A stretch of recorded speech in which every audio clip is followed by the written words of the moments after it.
관세음보살 유튜브 시청자 여러분 반갑습니다. 늘 관심 있게 봐주시고 구독 권선해 주심에 감사드립니다. 오늘은 단문단답 시간입니다. 첫 번째 질문입니다. 스님, 저는 절에는 잘 나가지 않는 불자입니다. 누군가가 무님만 불자라고 하더군요. 제가 한 절에 적을 두고 다닐 만큼 믿음이 부족한 게 아닌가 생각합니다. 제 사촌 오빠가 스님인데 출가하기 전에 생활이 엉망이었습니다. 그게 자꾸 다른 스님들하고 클로즈업 됩니다. 얼마 전에는 가족들이랑 근처 어느 절에 갔는데 제 고향 말씨를 쓰는 스님이 있어서 얼마나 반갑든지 저는 무심코 다른 사람과 얘기를 하고 있는 그 스님에게 가서 스님, 고향이 어디세요? 하고 물었습니다. 그랬더니 곁에 섰던 나이 많은 다른 신도들이 어디 그런 것을 젊은 사람이 묻느냐고 핀잔을 주었습니다. 우연히 유튜브를 보다가 유튜브 불교대학에 질문할 수 있는 공간이 있어서 질문 올립니다. 질문 드리기 전에 단문단답을 몰아서 한 20개는 보았는데 정말 유익하였습니다. 스님, 혹시 스님들께 묻지 말아야 할 것이 따로 있나요? 그런 것도 경전에 나오나요? 예, 가까운 친척이 출가한 경우에 신심이 안 난다는 불자들이 가끔 있습니다. 선종교단사에 마조 도일이라고 하는 도인이 계십니다. 마조 도일 스님은 한 번은 고향에 가셨습니다.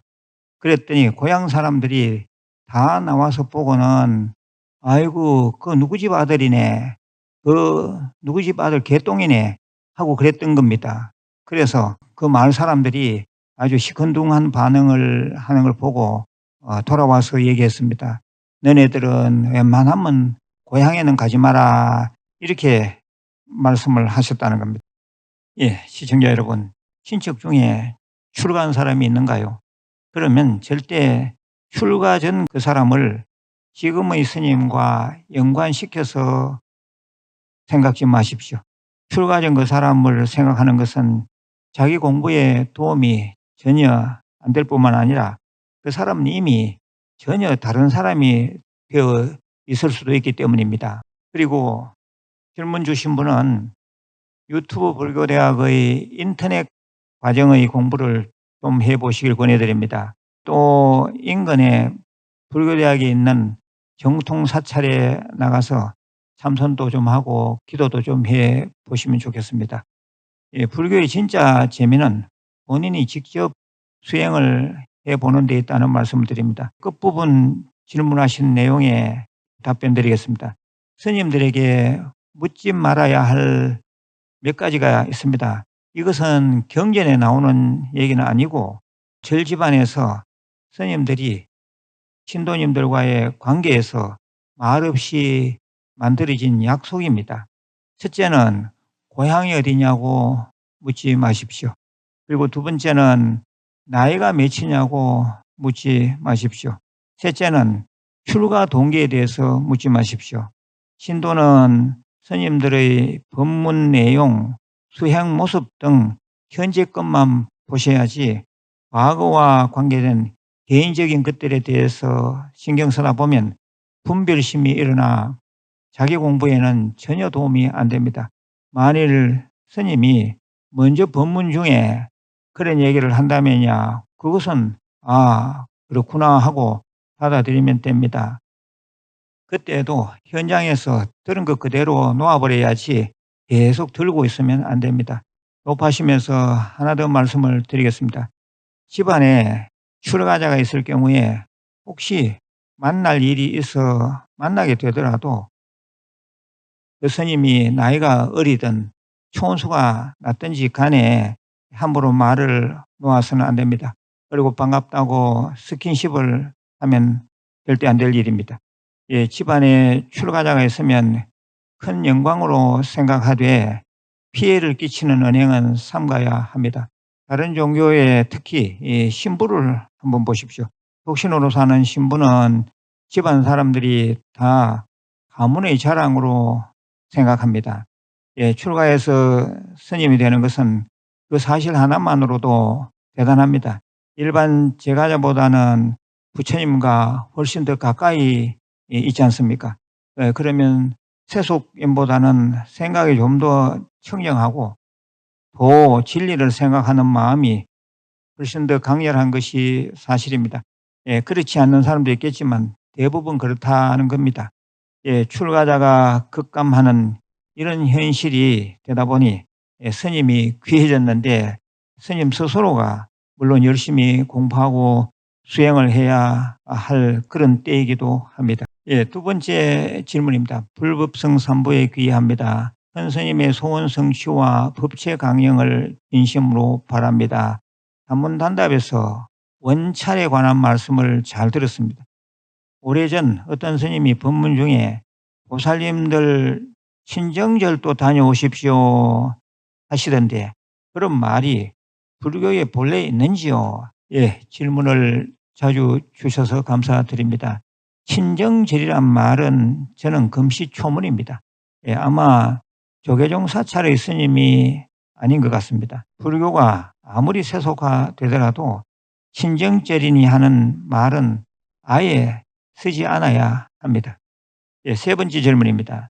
스님 안녕하십니까? 답답해서 아는 친구한테 얘기를 하였더니 스님께 편지를 써보라고 해서 말씀을 드립니다. 제 아이가 죽어버리면 그만이지 하고 자꾸 속을 뒤집습니다. 스님 정말 죽어버리면 어떡하죠? 그리고 애 말대로 죽어버리면 그만인지요? 예, 일단은 애 신경을 너무 건드리지 마십시오. 그리고 말이 통할 때 생활법문 좀 듣게 하고 사경 좀 시키십시오. 예, 생활법문 듣고 사경하면 금방 마음을 잡을 수가 있는데 거기까지 하게 하는 것은 부모의 책임입니다. 한편 죽어버리면 그만인가요? 하고 물으셨는데 죽어버리면 절대 그만이 아닙니다.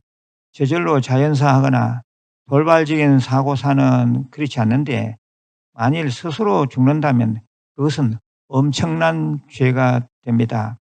정말 자살은 안 됩니다. 자살은 아무리 자기 것이라도 생명을 해치는 것이므로 반드시 크나큰 과보가 따릅니다.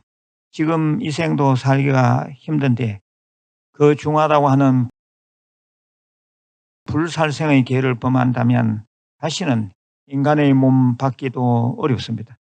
이미 이런 일을 당한 가족이라면 영가를 위해 49제 백제를 잘 지내줘야 합니다. 그리고 백중제 1년 49제 천도제도 꼭 동참을 시켜줘야 합니다. 만일 꿈에 영가가 아주 불편한 몸으로 나타난다면 수일 내에 특별 천도제를 지내드려야 합니다. 그리고 영가를 위해 영가 이름을 넣어 법보시 해주는 것도 좋습니다. 예, 네 번째 질문입니다. 선생님, 저는 무속을 아주 싫어합니다. 그런데 친구가 점집 가는 것도 하도 좋아해서 응급결에 한번 따라가고 말았습니다. 그런데 벌써 5년쯤의 일입니다. 막 신이 내렸다는 무당이 저를 보더니 제 과거 얘기를 줄줄줄 해댔습니다. 그런데 얼마나 잘 마치는지 정말 놀랐습니다. 그래서 복채를 놓고 미래의 일을 봐달라고 했는데 5년 안에 일어난 일이 전혀 맞지 않았습니다. 스님, 왜 이렇게 신내린 무속인이 과거는 잘 마치는데 미래는 전혀 못 마치는지요? 예, 무속인은 중음신, 예, 이렇게 씁니다. 중음신. 무속인은 중음신이 들려서 점을 보는 게 일반적입니다. 중음신이 실리지 않고 점을 본다면 그건 역학하는 사람입니다. 아무튼 중음신 실린 무속인이 과거의 일을 잘 마치는 것은 신이 이미 지나간 일은 쉽게 볼 수 있기 때문입니다. 하지만 미래의 일은 잘 알 수가 없습니다. 미래의 일은 지나간 일과 같은 흔적이 없기 때문입니다. 예, 신은 사람이 지나간 행적을 볼 수 있는 것처럼 과거는 잘 볼 수 있습니다. 그런데 사람이 자기 과거는 뻔히 알고 있지만 미래는 전혀 모르는 것처럼 신 또한 미래는 불통입니다. 불통이라고 말씀드렸어요. 미래를 보는 힘은 스스로가 제일 낫습니다. 스스로의 예감 능력은 때로는 정확할 수가 있습니다. 그러나 신은 사람 몸에 붙은 빙의된 존재이므로 중생 중에 중생이라서 예감 능력은 제로입니다. 불자 여러분, 운명이라는 것은 글자 그대로 움직인다는 겁니다. 예. 불자 여러분, 운명은 글자 그대로 움직임입니다. 예, 운자가 그러합니다. 예, 전볼 생각 말고 열심히 오래 수행하면서 다부지게 강한 의지를 갖고 살면 운명은 개척됩니다. 무조건 잘 될 수 있습니다. 독송, 사경, 관음, 정근, 절민, 예배, 참선 등 5대 수행을 생활화하는 그런 불자들 되시기 바랍니다. 예, 그럼 잘 될 수 있습니다. 마지막으로 공지사항입니다. 불기 2570년 부처님 오신 날을 맞아 유튜브 불교대학, 한국불교대학 대관음사에서는 연등공양을 접수받고 있습니다. 한창 발전하고 있는 안정된 이런 도량에 연등 밝히시면 큰 가피가 있으리라고 봅니다. 예, 많은 동참 바랍니다. 늘 건강하시고 내일 다시 뵙겠습니다. 관세음보살.